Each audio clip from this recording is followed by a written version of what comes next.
मैं हूं एमडी मुजम्मिल हुसैन और आप सबका स्वागत है होलिस्टिक हीलर पे। आज हम पढ़ेंगे और कोशिश करेंगे समझना फ्रैंकल एक्सरसाइज के बारे में। फ्रैंकल FRENKEL फ्रैंकल एक्सरसाइज एक सेट ऑफ एक्सरसाइज है जो एक प्रोफेसर गुजरे हैं 20 सेंचुरी के आखिर में, जिनका नाम था Henry Subhashchandra Frankl. HEINRICH Heinrich SEBASTIAN Henry Subhashchandra Frankl. ये सैनिटोरियम हॉस्पिटल जो स्विट्जरलैंड में स्थित है, तो वहाँ पर इन्होंने एक डिजीज के बारे में रिसर्च की जो टैब्स डॉर्सलिस के नाम से है, जो अभी भी बहुत सारे लोगों में होती है।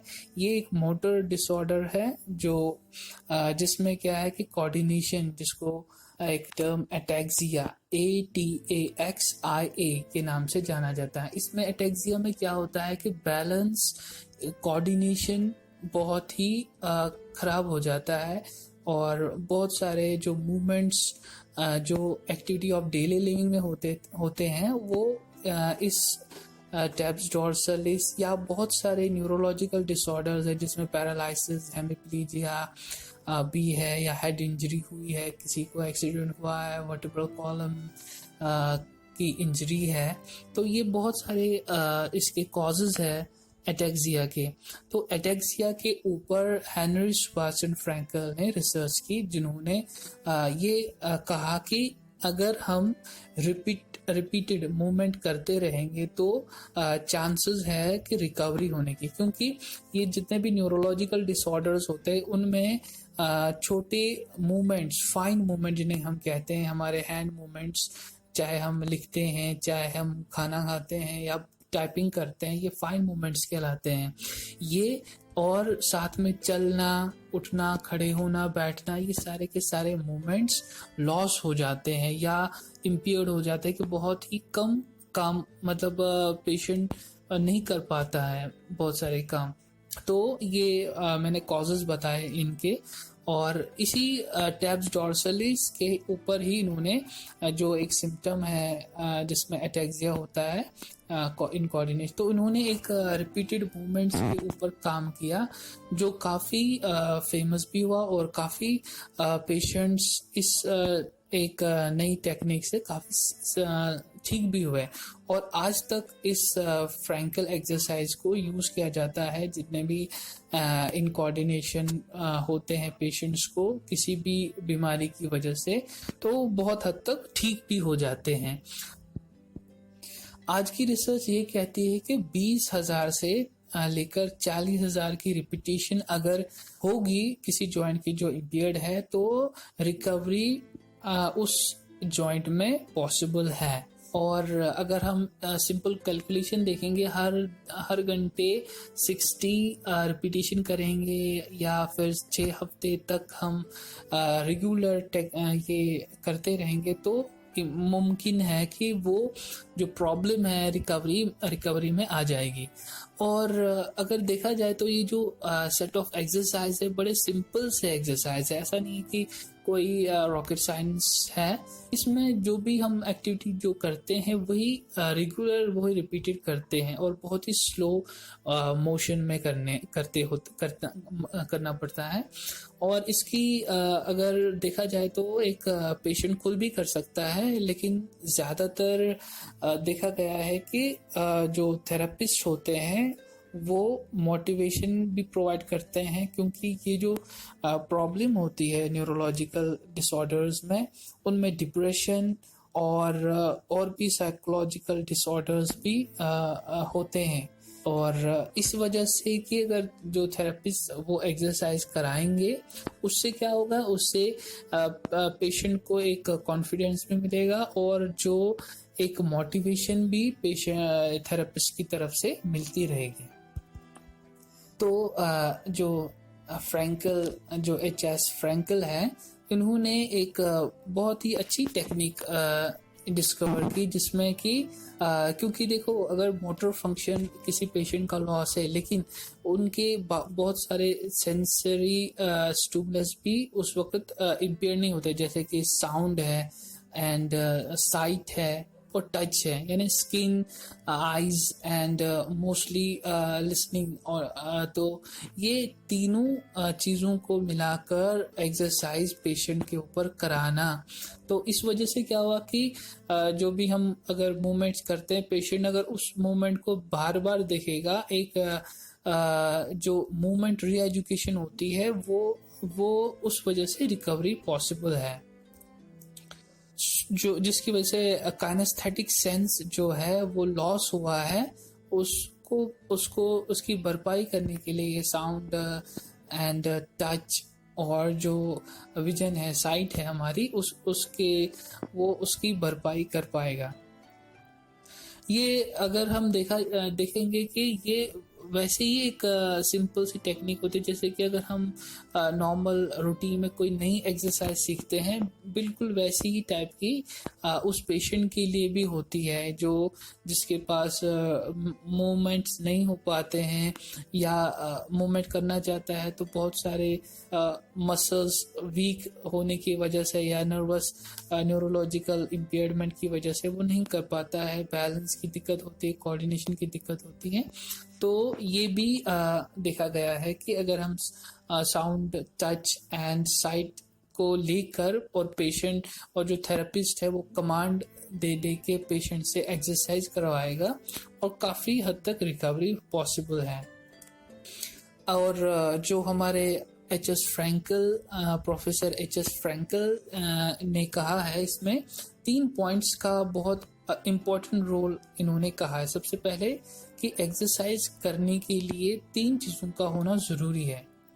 सबसे पहले है कंसंट्रेशन ऑफ अटेंशन, कि जो भी चीज़ हम पेशेंट के ऊपर करा रहे हैं वो एक तो कंसंट्रेशन बहुत अच्छा होना चाहिए, और हमें अगर क्योंकि बीच बीच में क्योंकि मोस्टली पेशेंट्स डिप्रेशन के शिकार होते हैं, क्योंकि ये प्रॉब्लम एक दिन की नहीं होती, ये साल भर चलती है और कभी कभी तो 4-5 साल चलते हैं। तो इसमें पेशेंट डिप्रेस हो जाता है, ये एक नॉर्मल फिनोमेना है, और इस वजह से कि अटेंशन थोड़ा सा लैकिंग हो जाता है। तो उस अटेंशन को लगातार कंटिन्यू करने के लिए पेशेंट जो थेरेपिस्ट होते हैं उनको कोशिश करनी होती है। तो ये एक पॉइंट है कंसंट्रेशन।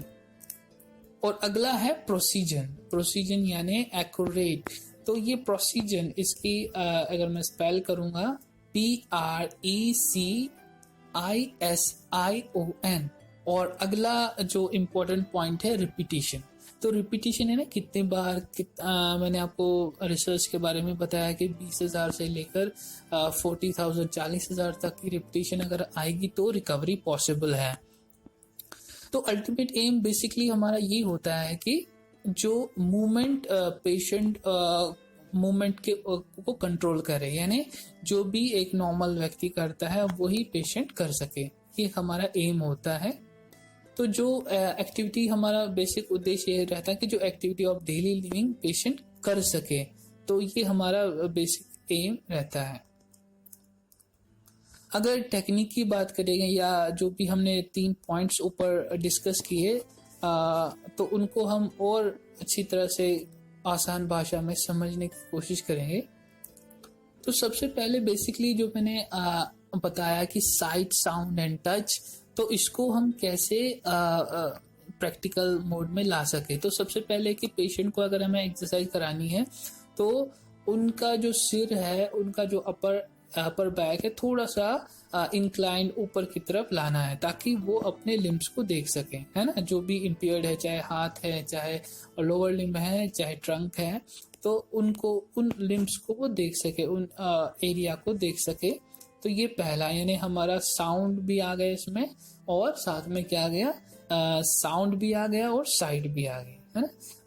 अब रही बात टच की, क्योंकि हम एज ए थेरेपिस्ट जो क्या करते हैं, हम टच करते हैं पेशेंट के लिम्स को, ग्रास्प करते हैं ग्रिप बना के, तो वो भी आ गया। तो ये एक यानी तीनों चीजें हमें अगर आएगी तो उसके बाद रिपीटिशन वाली बात आ गई। थ्रू आउट द एक्सरसाइज में हमें ये काम करना है। थ्रू आउट द एक्सरसाइज यानी जितनी भी एक्सरसाइज, चाहे हम एक ही एक्सरसाइज को बार बार करें, तो पेशेंट को लगातार वो चीज देखनी होगी और साथ में हमें उनको अटेंटिव भी रखना है।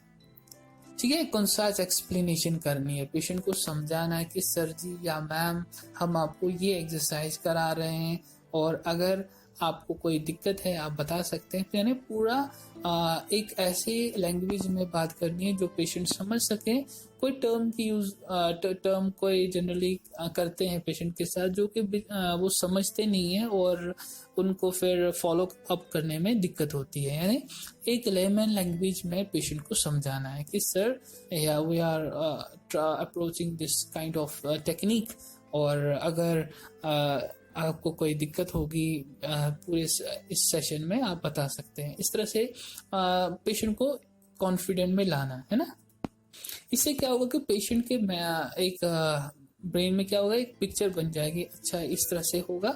और जब वो बार बार एक रिपीटेड मूवमेंट करेंगे तो जो मोमेंट्री एजुकेशन है, वो जो एम है वो हमारे एक जो एक उद्देश्य है, एक एम है, वो वापस आ जाएगा, है ना। The patient must give the full attention, यानी ये अटेंटिव बनाना है पेशेंट को। कि बीच बीच में मैंने कहा कि डिप्रेशन की वजह से पेशेंट का जो अटेंशन है, ध्यान है, वो हट जाता है और बार बार हटता है। तो इसीलिए हमें साथ साथ में कुछ उनका ध्यान अट्रैक्ट करने के लिए बहुत सारी चीज़ें करनी पड़ती है, चाहे हम जो के माध्यम से, चाहे उनकी एक हिस्ट्री एडिशनल हिस्ट्री कह सकते हैं, क्योंकि बाकी क्लिनिकल हिस्ट्री तो हम पहले से ही लेते हैं पेशेंट को। एडिशनल हिस्ट्री के लिए भी बात करें ताकि वो कांटेक्ट में रहे, है ना, एक अटेंटिव रहे। इससे क्या होगा, अगर अटेंशन उसका अच्छा बना रहेगा तो वो उसके जो मूवमेंट्स हैं वो एक्यूरेट रहेंगे, है ना, स्मूथ रहेंगे, एक्यूरेट रहेंगे। द स्पीड जो होगी अब वो पेशेंट के ऊपर निर्भर करता है और थेरेपिस्ट के ऊपर भी निर्भर करता है कि कितनी स्पीड बढ़ानी है, तेज करना है। क्योंकि अगर ये आप बात मान के चलो कि जितनी तेज स्पीड होगी उसमें मसल्स के फाइबर्स कम यूज होते हैं, और जितनी जो स्पीड ज़्यादा कम होगी तो उससे क्या होगा, उससे मसल्स के पूरे फाइबर्स वर्क करने लगते हैं, है ना। आपने भी देखा होगा जब आप उठते बहुत जल्दी एक उठक बैठक करते हैं तो उनमें आपको ज़्यादा एनर्जी की ज़रूरत नहीं होती है एज कम्पेयर टू अगर आप धीरे धीरे से उठक बैठक करेंगे तो उसमें आपको ज़्यादा थकावट फील होती है ना। तो यही जो एक लॉ है ये पेशेंट के ऊपर भी रहेगा। अब रही बात की जो काउंटिंग करानी है ना, स्पीड कैसे लेनी है। जैसे कि फॉर एग्जांपल मैं अगर इस तरह से बोलूं, सर अपना पैर आप बाहर की तरफ लेके जाइए और थोड़ा सा ऊपर की तरफ लेके जाइए और 10 बार मैं काउंट करूंगा तब तक उसको होल्ड रखिए। 1 2 3, चाहे आप बोल के कहिए, चाहे आप टैप करके पेशेंट के स्किन के ऊपर करें अपने उंगली से, या कोई साउंड बैकग्राउंड में कुछ साउंड या फिर टाइमर टाइप का हो, तो ये बहुत सारे टेक्निक्स है जिसको आप यूज कर सकते हैं, है ना। जनरली सबसे अच्छा ये रहता है कि पेशेंट और थेरेपिस्ट के बीच में अगर संवाद होते रहेंगे एक्सरसाइज में तो बहुत ही अच्छा रहता है। द रेंज ऑफ मोशन, अब रेंज ऑफ मोशन कैसे हम इंडिकेट करेंगे, तो उसके लिए या तो बेड जो बेडशीट है उसके ऊपर हम कुछ बिंदु रखेंगे, कुछ कलरफुल कोई कपड़ा रखेंगे, तो इससे क्या होगा, रेंज पता चलेगी, पेशेंट को भी लगेगा अच्छा ये पहले हमें लाल पे रखना है फिर ब्लू पे रखना है, यानी मूवमेंट भी होता रहेगा, साथ में पेशेंट को भी पता चलेगा, है ना। री एजुकेशन करनी है पेशेंट की मूवमेंट्स की, ठीक है ना। Exercise is repeated money times, ठीक है ना, क्योंकि हमें जो गोल अचीव करना है 30,000 40,000 रिपीटिशन का, तो ये रिपीटेड करनी है ना।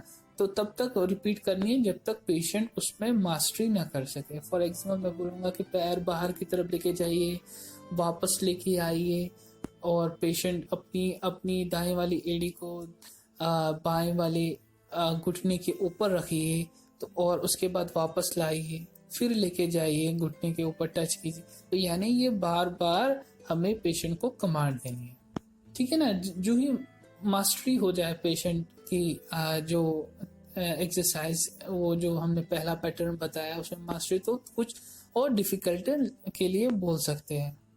तो जैसा देखा गया है कि ये जितनी भी एक्सरसाइज है बहुत ही थकाने वाली होती है पेशेंट के लिए, तो इसीलिए बीच बीच में हमें 15 मिनट्स या 20 मिनट्स का ब्रेक देना होता है, ताकि पेशेंट थोड़ा सा रिलैक्स कर सके। और देखा गया है कि पेशेंट को थकावट का एहसास नहीं होता है, लेकिन हमें कैसे पता चलेगा being a visually impaired therapist.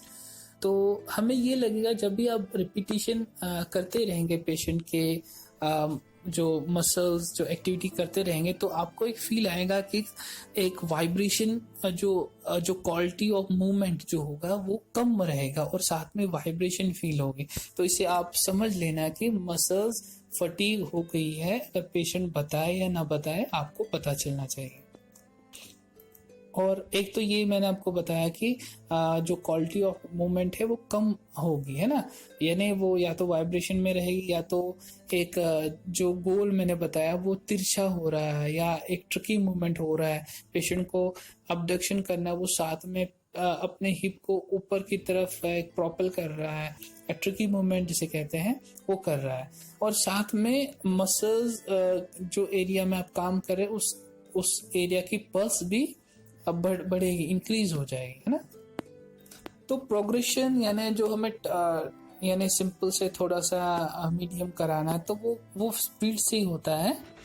तो स्पीड रेंज बढ़ानी है, स्पीड बढ़ानी है, स्पीड कम करनी है, इससे हमारा प्रोग्रेशन होता रहेगा।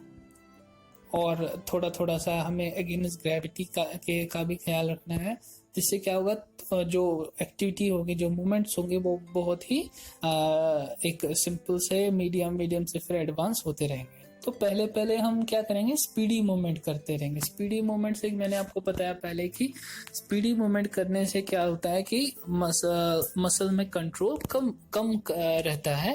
यानी हम मसल्स पे कंट्रोल ज्यादा नहीं रहता है, और मसल्स के कुछ फाइबर्स ही काम करते हैं। धीरे धीरे जब ये मास्टरी आ जाए, फिर हम उनको स्लो वन के लिए हम कमांड करते रहें।